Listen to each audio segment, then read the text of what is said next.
자, 오늘은 골프 GTI를 구매하려는 분들을 위해 실차주만 알 수 있는 단점과 장점을 말씀드리겠습니다. 또한 폭스바겐 전시장 가서 계약할 때 손해보지 않고 계약할 수 있는 방법까지 솔직하게 말씀드리겠습니다.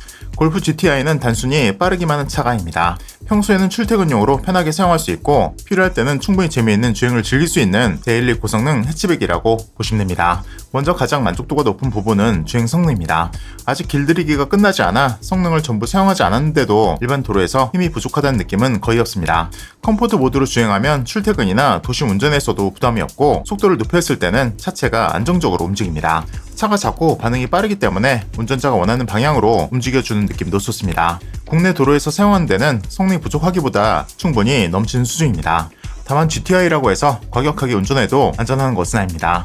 차량의 움직임이 빠르고 민감하기 때문에 전자 제어 장치를 끄거나 무리하게 핸들을 조작하면 차량이 예상보다 쉽게 미끄러질 수 있습니다. GTI의 성능은 일반 도로에서 위험하게 사용하는 것보다 안전한 환경에서 즐기는 것이 좋습니다. 두 번째 장점은 고성능 모델 치고 승차감이 크게 불편하지 않다는 점입니다. 일반 세단처럼 부드러운 승차감은 아닙니다. 내면 상태가 좋지 않은 곳에서는 충격이 조금 더 직접적으로 전달될 수 있습니다. 하지만 스포츠 성향의 차량이라는 점을 생각하면 일상에서 충분히 타고 다닐 수 있는 수준입니다. 출퇴근과 가까운 거리 이동이 많으면서 가끔 재밌는 주행을 원하는 분이라면 승차감 때문에 크게 걱정할 정도는 아닙니다. 세 번째는 고속 안정감입니다. 차량 크기는 작지만 속도가 올라갔을 때 차가 가볍게 떠오르거나 불안하게 흔들리는 느낌이 적습니다. 차체가 도로에 안정적으로 붙어가는 느낌이 있고 차선 변경이나 추월할 때도 반응이 빠릅니다. 작은 차는 고속도로에서 불안할 것이라고 생각하는 분들도 있는데 골프 GTI는 오히려 이 부분에서 만족도가 높은 차량입니다. 실내에서 가장 만족스러운 부분은 8.5세대로 변경되면서 적용된 물리 버튼입니다. 이전 모델은 스티어링 휠 버튼이 터치 방식이라 운전 중 의도하지 않게 눌리는 경우가 있었습니다. 8.5세대는 물리 버튼으로 변경되어 손끝으로 위치를 확인하기 쉽고 운전하면서 조작하기도 편해졌습니다. 센터 디스플레이 반응 속도도 빠른 편입니다. 화면이 크지만 실제 운전 시야를 방해하지 않고 터치 반응도 느리지 않습니다. 메뉴 구성 역시 처음에는 복잡해 보이지만 실제로 자주 사용하는 기능은 많지 않아서 조금만 익숙해지면 어렵지 않게 사용할 수 있습니다. 애플 카플레이와 안드로이드 오토도 사용할 수 있습니다. 무선 연결도 가능하지만 음악을 넘길 때 생기는 약간의 지연이나 배터리 충전을 고려하면 유선 연결이 더 편하게 느껴질 수도 있습니다. 스마트폰을 놓는 공간은 큰 사이즈의 휴대전화도 들어갈 정도로 여유가 있습니다. 수납 공간도 생각보다 괜찮습니다. 컵홀더는 구조상 두 개를 동시에 편하게 사용하기에는 조금 아쉬울 수 있지만 또 포켓이 넓어 물병이나 작은 소지품을 넣기 좋습니다. 뒷좌석 공간도 성인이 앉지 못할 정도로 좁지는 않습니다. 실제로 성인 3명이 뒷좌석에 탑승해도 짧은 거리는 이동할 수 있는 수준입니다. 다만 차체 폭이 넓은 차량은 아니기 때문에 성인 3명이 장거리로 이동하기에는 가운데 승객이 불편할 수 있습니다. 이제 단점도 말씀드리겠습니다.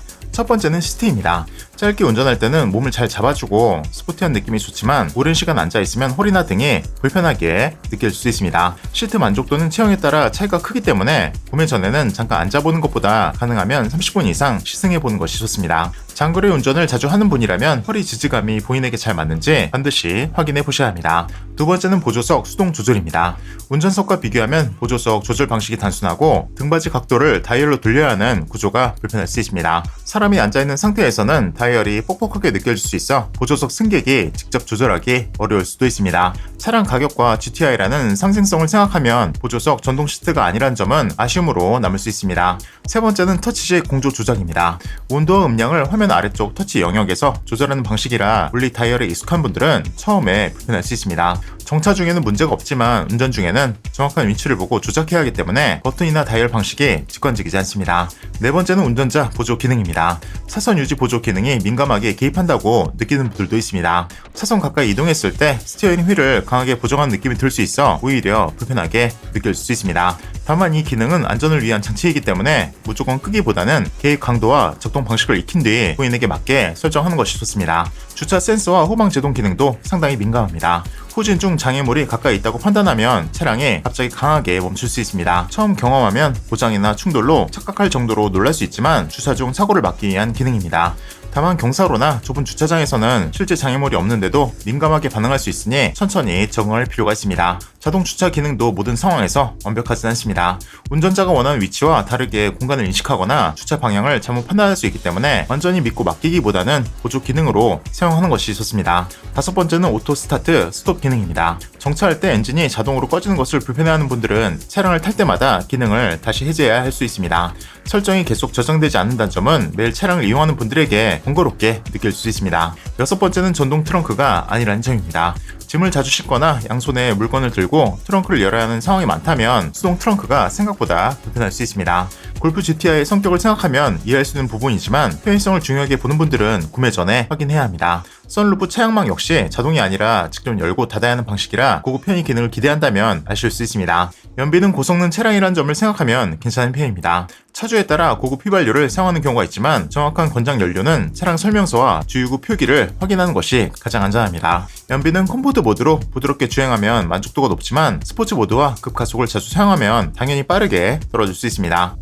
정리하면 골프 GTI는 일반 세단처럼 편안함만을 위해 만들어진 차도 아니고 주말에만 타는 불편한 스포츠카도 아닙니다. 출퇴근과 일상생활을 모두 소화하면서 운전할 때 지미까지 원하는 분들에게 잘 맞습니다. 특히 차체가 너무 큰 차량은 부담스럽고 SUV보다는 낮고 민첩한 움직임을 좋아하며 고속도로에서도 안정적인 차량을 원한다면 만족도가 높을 수 있습니다.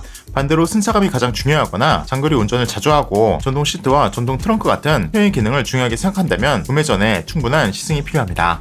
골프 GTI는 제홈페이 출력보다 직접 운전했을 때의 반응과 균형이 중요한 차량입니다. 구매를 고민하고 있다면 컴포트 모드의 일상 승차감과 시트의 허리 지지감, 주차 센서의 민감도, 공조 조작의 방식까지 직접 확인해 보시기 바랍니다. 이 부분들이 본인과 잘 맞는다면 출퇴근부터 주말 드라이브까지 한 대로 해결할 수 있는 매력적인 고성능 데일리카가 될 수 있습니다. 고객의 90%가 모르는 할인의 비밀을 말씀드리겠습니다. 요즘 온라인으로 견적 문의하시는 분들이 많은데요. 문제는 바로 여기에 있습니다. 온라인상으로 견적 문의했을 경우 중간 마진이 잔뜩 낀 견적을 받기 쉽다는 것인데요. 견적받은 곳이 인증된 공식 딜러에게 알아보신 게 맞으신가요? 유튜브나 네이버를 보고 문의하셨다면 중개업체가 대부분입니다. 중간 마진이 붙어서 할인을 최소 몇십에서 몇백만 원까지 더 받을 수 있는 것을 못 받고 계신 겁니다. 지금 어디에서도 말해주지 않는 내용을 말씀드릴 테니 오늘 영상 끝까지 보시고 고정 댓글 링크 통해서 문의 주시기 바랍니다. 수입차는 여러 딜러사로 이루어져 있는데요. 딜러사는 쉽게 말해 가맹점이라고 생각하시면 편합니다. 우선 고객님들은 각 딜러사에 소속된 공식 딜러에게 구매하셔야 가장 많은 할인을 받고 구매 가능합니다.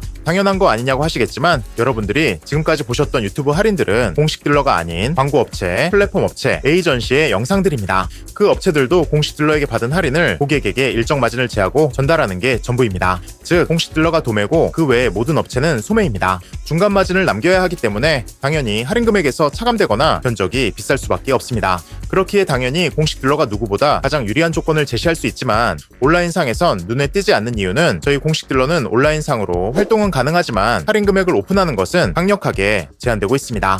그래서 말을 못할 뿐이지 정작 할인은 저희에게서 나오는 것임을 잊지 말아주세요. 거치는 과정이 많아질수록 고객님들이 받으셔야 하는 할인과 저금리, 캐피탈 프로모션 등 거품이 낄 수밖에 없습니다. 무엇보다 본인들이 마진이 좋은 쪽으로 판매하기 위해서 재고나 할인이 더 좋은 쪽이 있어도 그쪽으로 안내하지 않는 경우도 많으니 각별히 주의하시기 바랍니다. 온라인상으론 저희가 드릴 수 있는 최대 할인 대부분이 중개업체를 통해서만 언급되기에 뒤에서 할인만 밀어주고 있는 것이 현실입니다. 그래서 저희 채널에서는 영상으로 직접 오픈은 못해드리지만 문의 주시면 저희 공식 딜러 중에서도 할인이 좋은 상위 3명의 견적을 제공해 드리고 있습니다. 원하신다면 받아보셔서 직접 비교해 보시기 바랍니다. 요즘 다양한 구매 방법으로 유도하여 사기를 치는 사례도 많아지고 있습니다. 특히나 수입차가 그 대상이 되고 있으니 주의하세요. 공식 딜러는 최소한 그 브랜드에 소속된 딜러이기 때문에 안전한 거래가 가능합니다. 작은 것 때문에 큰 것을 거는 모험하지 마시고 안전하게 계약하시기 바랍니다. 다시 한번 말씀드리지만 할인의 원천은 공식 딜러입니다. 이 공식 딜러에게 견적을 받기 원하신다면 고정 댓글 링크로 상담 문의 남겨주시기 바랍니다. 감사합니다.